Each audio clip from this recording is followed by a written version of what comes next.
speak came and went like night. The crack of dawn, the curtain drawn, the mountains I have climbed.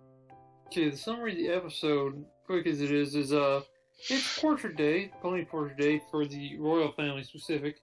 And Zip is not really into it. Well, of course, Pip, being Pip, is, and Zip just wants to get back to the investigation of, Princess Twilight's warning from the previous episode.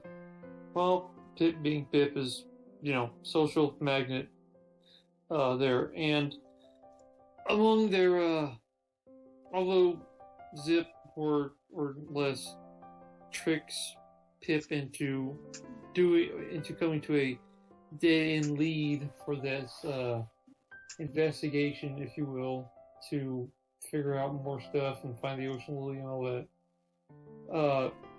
Zip finally learns that even though she is against Portrait Day, she would do anything for Pip and her family so they could, all come together and things like they did when they were young. So, in short, Zip learns that family is more important than the mystery she's investigating. She learns family is more important.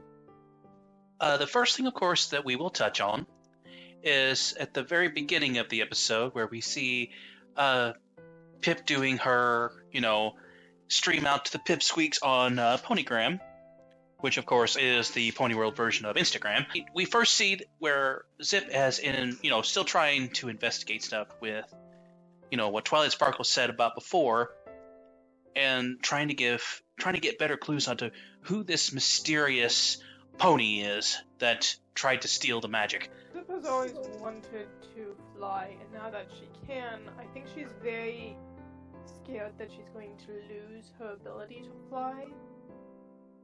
So, she's behind that calm, smart demeanor. I think there's a lot of insecurity, and that's why she's always trying to figure things out. Yeah, I think that Zip kind of sees the full picture of how powerful the magic now is now that all the ponies have it. And it's like, well, if any one pony were to, quote unquote, get all this power, if any one pony were to have all the power that has now exploded into Equestria as it is, it could spell catastrophe for the entire all pony kind. So she's displaying some anxiety, displaying possibly just a hairline of depression, even though she tries to keep a stiff upper lip. She has a goal that she keeps track of her goals, and she doesn't let herself get sidetracked too often. But when she doesn't get sidetracked, she gets a bit blindsided and can hurt other people's emotions, unfortunately, like her sister, which we see throughout the episode. She does recover from that, but it shows how if people are so focused on their work and only focus on their work, then, they hurt those close to them along the way.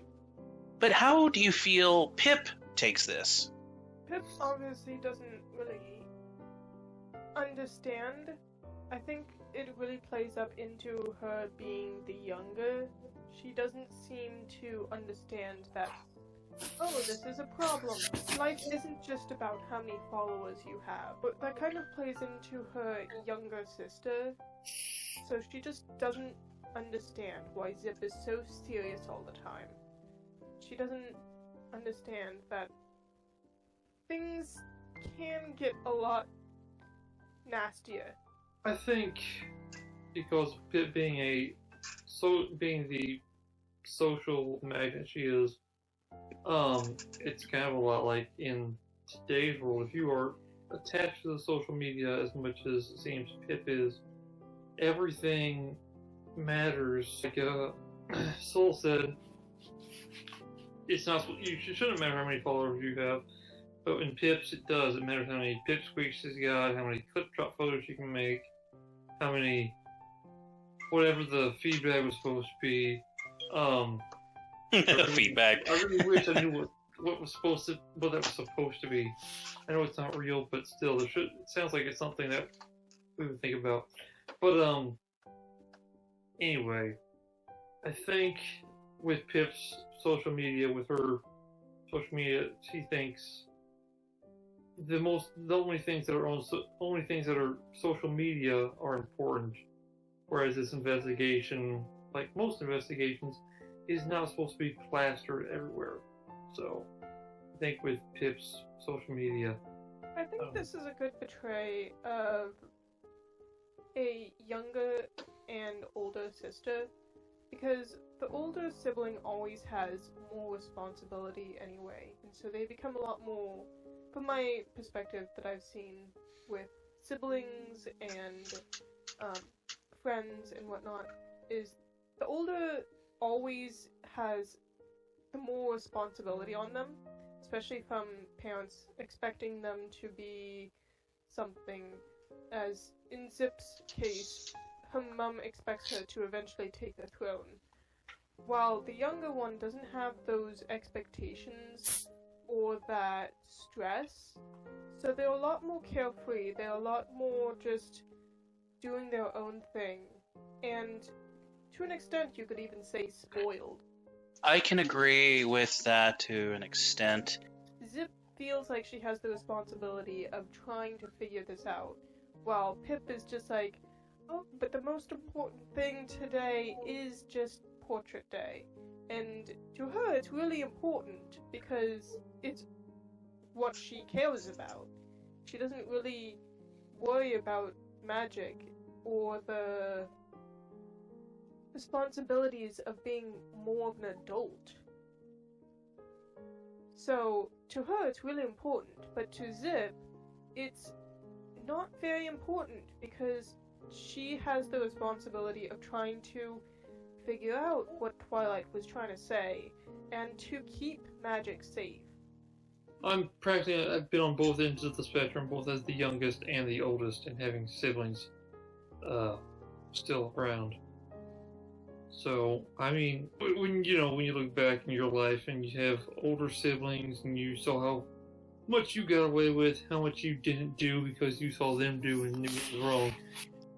The next stage of the episode, when we first come into,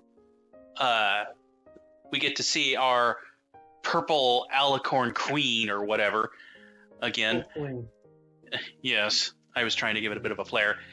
She apparently now is able to spy on Pip through her ponygram.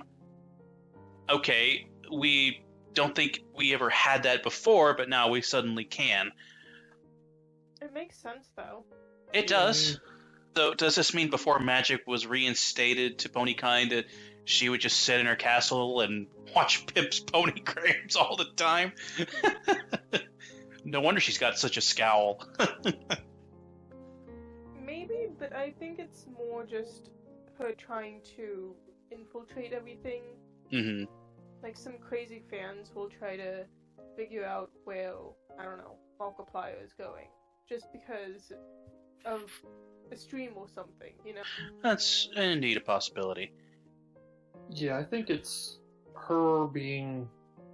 I'm pretty sure she's full of herself to begin with, but I think maybe she's just trying to cover all her bases and not leave anything to chance. I think it was because of this that she was able to link the two together and then use this mysterious flower, this ocean lily, to draw the two Pegasi sisters out and away from the group. For some reason, she is set on separating the group in this episode. Why do you think that is? Well, it seems like she was trying to create disharmony between them. At least between the sisters. I don't know why she would want to separate the group besides maybe the same idea. If they're not together, they're not strong together. As we saw in the last episode when they stood together and grew a tree together, with their shared magic.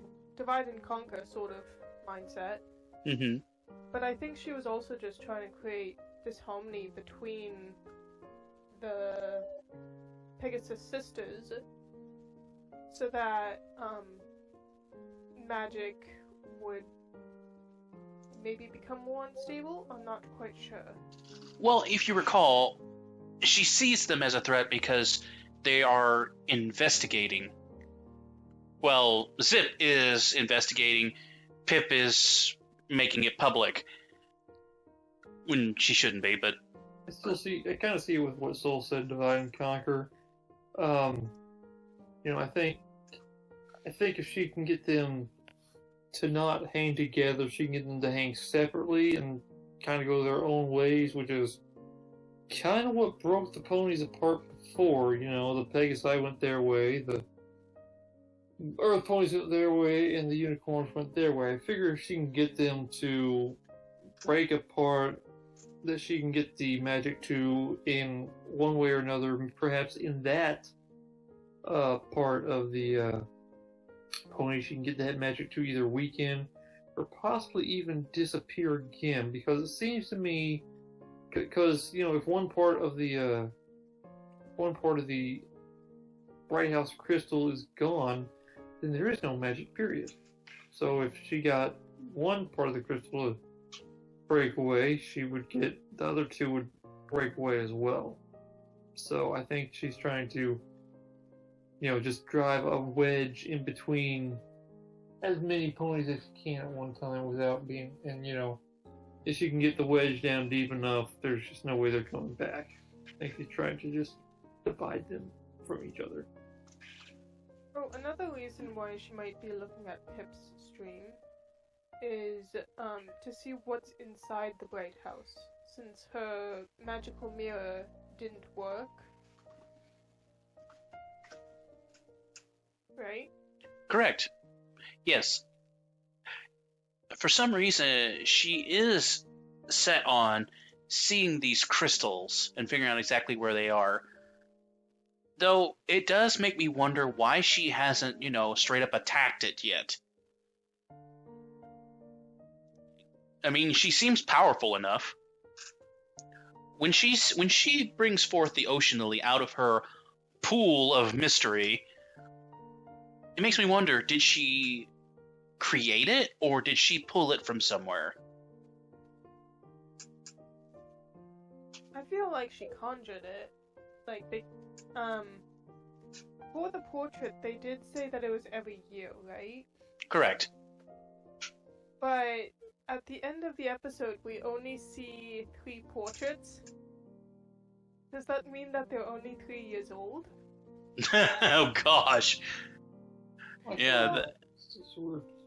If you think about it, that is still a fillies when it comes to horses. Young colts and fillies.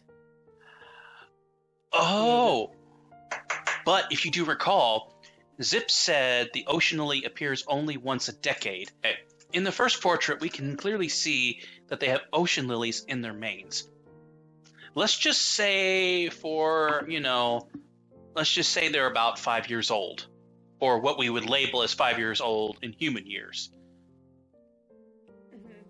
And let's just add, 10 years to that. Because in the next portrait, they don't have ocean lilies. So, that makes me believe that there's a 10-year span. I mean, Zip didn't seem too worried about the 10-year span when this ocean lily appeared.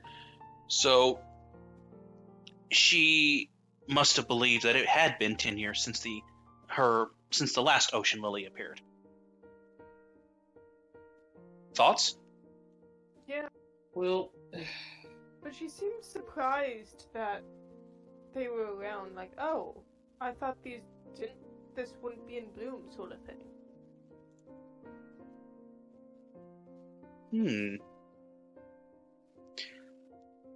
We want to touch on the two special little things that the last episode did not have that really made me smile, really made me happy to both hear and see. We get 2 songs in this.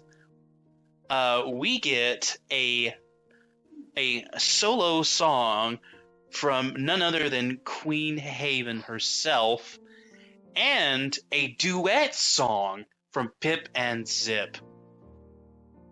Okay, you can say whatever you want, but Queen Haven's voice is spot on. It's like a smooth older voice. It's a smooth, more adult voice. Yeah, it's perfect for her age, and it was really well done. I liked it too. I mean, you can tell they even did it. They did the song in such a way that makes it sound like it's meant for the older generation, but it still has this really beautiful, deep tone to it. I mean, little kids aren't probably going to understand it quite as much, but for us adults, there's that tone in there that just makes you appreciate it all the more. It has that sort of, not really rhythm, almost rhythm and blues. I have to say, Queen Haven is a very good mother. She's so understanding to her daughters and just their interests and whatnot. It's really, really cool to see. Mm-hmm. But I would have to say that I feel like she favors Pip over Zip. Now, I know parents don't have favorites or whatever, but with her interest in looking good and singing, it definitely lines up more with Pip's interests than it does with Zip's. So it seems like Queen Haven is more supportive of Pip, because we haven't seen much of her support for Zip. I preferred the duet more. There's nothing wrong with Queen Haven's solo, but I just preferred the duet more. I don't know why. Well, touching on what Soul said, Queen Haven, I mean, multiple times tries to reach out to Zip. Zip has put up this wall between her and her mother, because her mother's trying to get her to inherit the kingdom. I mean, Queen Haven obviously appreciates that Zip does act mature, but her multiple attempts on Zip to, to take on this more adult role has failed multiple times.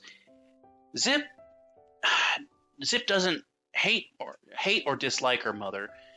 She just dislikes what her mother is trying to do to her, and it kind of distances their relationship. And Pip is still in that stage in life, and since she has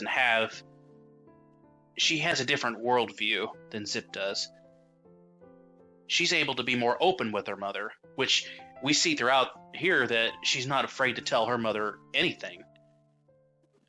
Where Zip feels like everything that she can only tell her mother bits and pieces. And then getting to what Cosmic said for the duet, when it first started, I nearly broke into tears. I mean, I really liked the duet.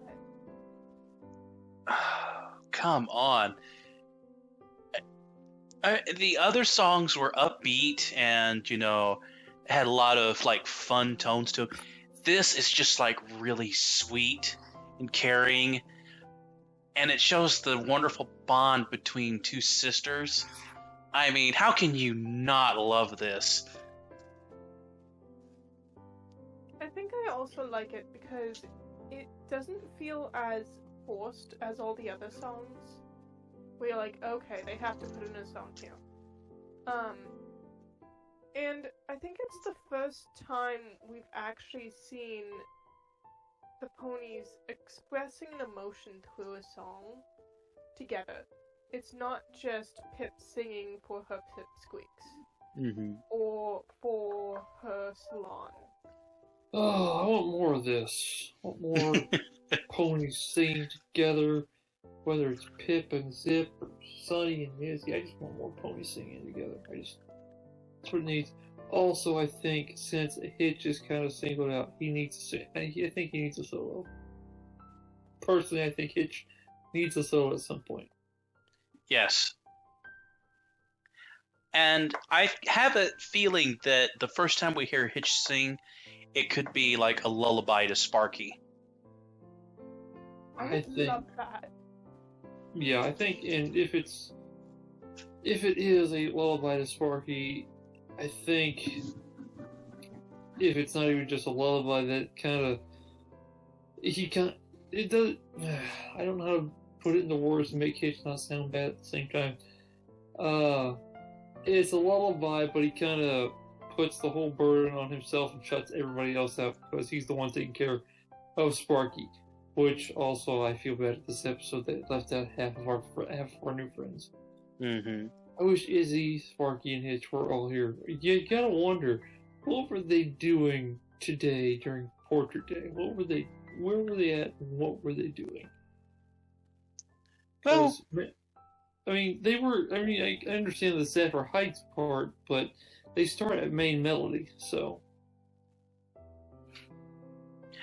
I mean, Izzy could have been working on her crafts. Hitch is obviously probably doing his duties around town and taking care of Sparky. So, I mean, it's just like any other episode where we're not always going to have the entire main five. Of course, in the past 2 episodes that we have reviewed, we did have had the whole main five. So what they are doing here, I believe, is with the episodes, is to break down more relationships and to get deeper into each individual pony on the main five. Starting, of course, here we see the sister relationship. If you notice, Sunny didn't really have a huge role here. She was just more or less the extra, if you will. Which, of course, was kind of cute and funny how she tried to impersonate Zip. I'm kind of glad they're going this route because it gives us a chance to hear more about each pony individually. And I believe that these next few episodes might be doing that. That since the first one we had was more or less an Izzy episode.